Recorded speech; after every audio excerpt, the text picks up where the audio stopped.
to change. It's usually my resistance to change because I'm tired and I don't want to get up and I don't want to go to the gym and I don't want to eat that fattening food and I want, instead of what should I really have? What is good for me? Has everybody got that? What's good for me? What's good for me? Your urge to grow or your resistance to change.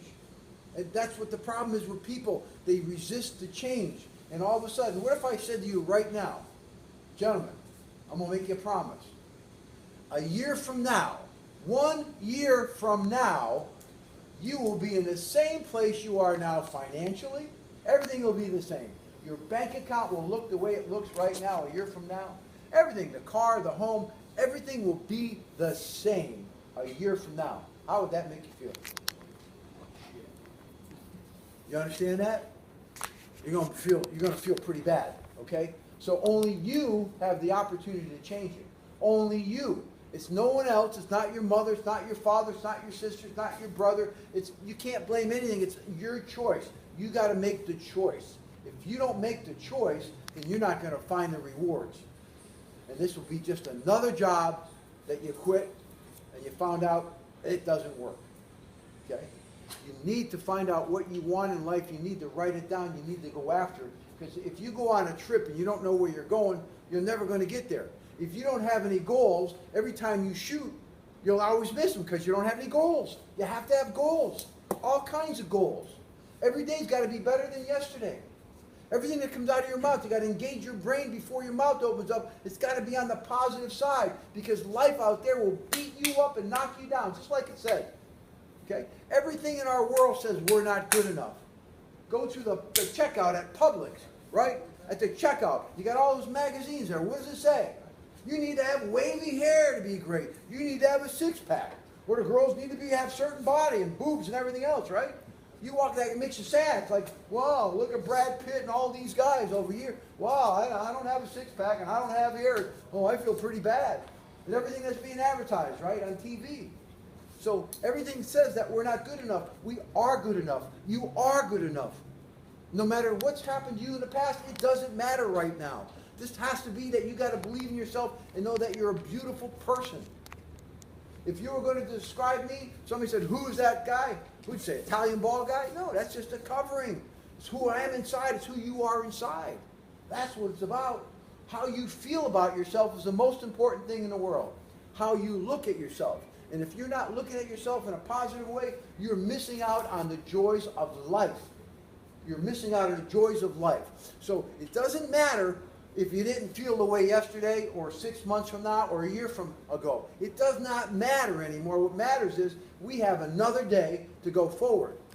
And that thinking got you here, but you didn't realize that I would be here. See, the enemy, whoever that enemy is, got you here. And fooled you like, yeah, go ahead and take a training class. You're not going to sell cars. But the enemy didn't know the Italian stallion is going to be here. Okay? I got to kill that enemy. He's been taking up too much of your time. We're going to kick the hell out of that enemy. We're going to kick that enemy to the moon. The enemy's not running your life anymore. You're running your own life right now. Are you with me? Are you with me? Do I have an amen? Amen. Do I have an amen? Amen. Do I have an amen? Amen. Do I have an amen? Do I have an amen? Hey, do I got an amen over here? Are you? Amen? Amen. Amen. Okay? All right. We're all new now. We're ready to rock and roll. Okay? Enough of that. You'll get a little more of that tomorrow. But this is about you right now and only you. I want you to be selfish. I want you to be self-centered right now. This is about you. You don't think about your family. You don't think about your kids. You don't think about nothing except you want all the information that is inside of this head right here. And your chances of succeeding have just increased because I got good stuff that's coming. Okay? Everything I teach you, pretty much I did myself. And when I got in this business, I was broke. Very, very broke. Okay? So I want you all here right now. Fair enough? Okay? You're going to go right now. Cut. You're going to. This is for anybody who's thinking about taking Al's course. If you're thinking about taking Al's course, stop thinking. Just come and take the course.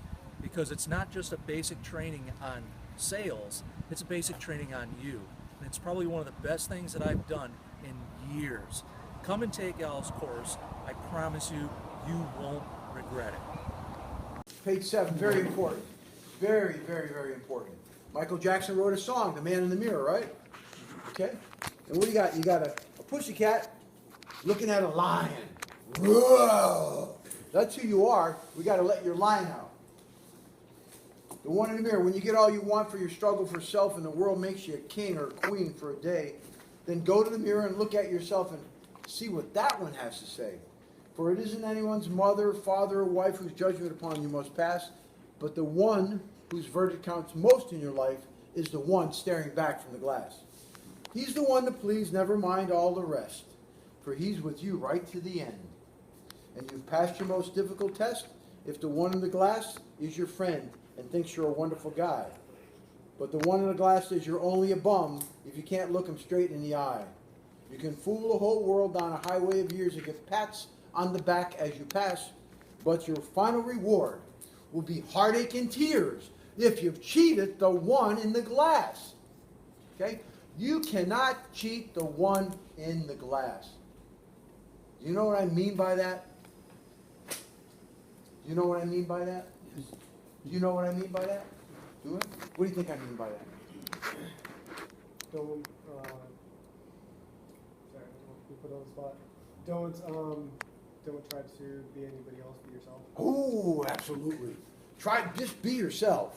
Be the best you can be. Okay? Don't try to show off. At one time, I tried to show off. I tried to act like I was something I wasn't. Okay? Don't just try to be yourself. Don't always try to impress people. Let them be impressed with just who you are.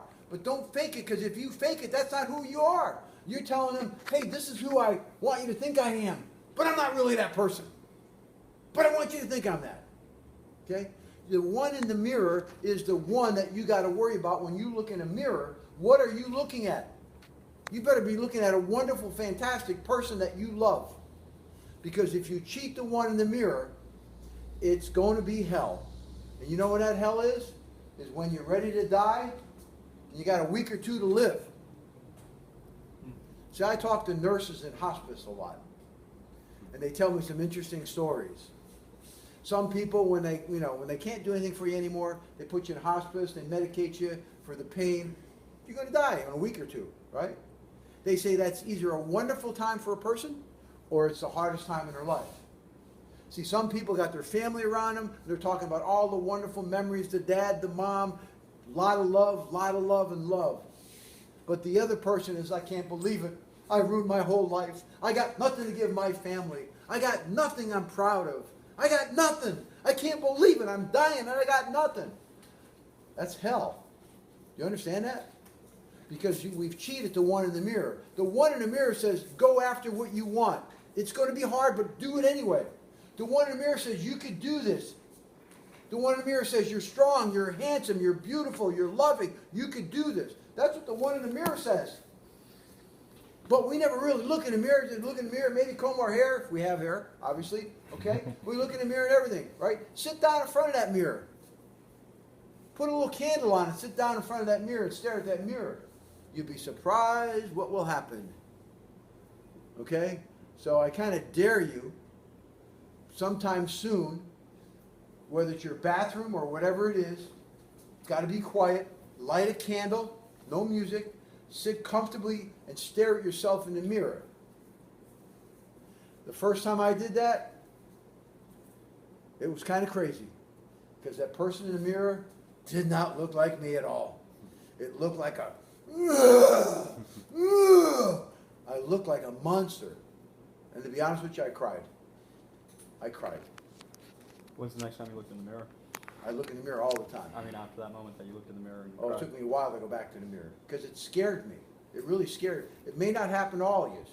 But I know some people came in and oh my God, what an experience. See, the one in the mirror you got to love is your best friend, because the one in the mirror knows who you really are. The one in the mirror knows who you are. We can fool, like it says, we can fool down a highway of years and get pats on the back as we're past.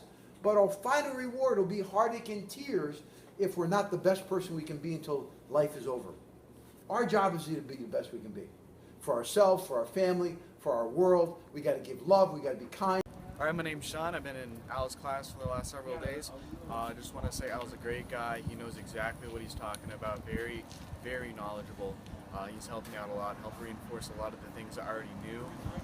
Gave me some more confidence, and I'm really looking forward to putting the tools he gave me to work. All right, here, this is for Al.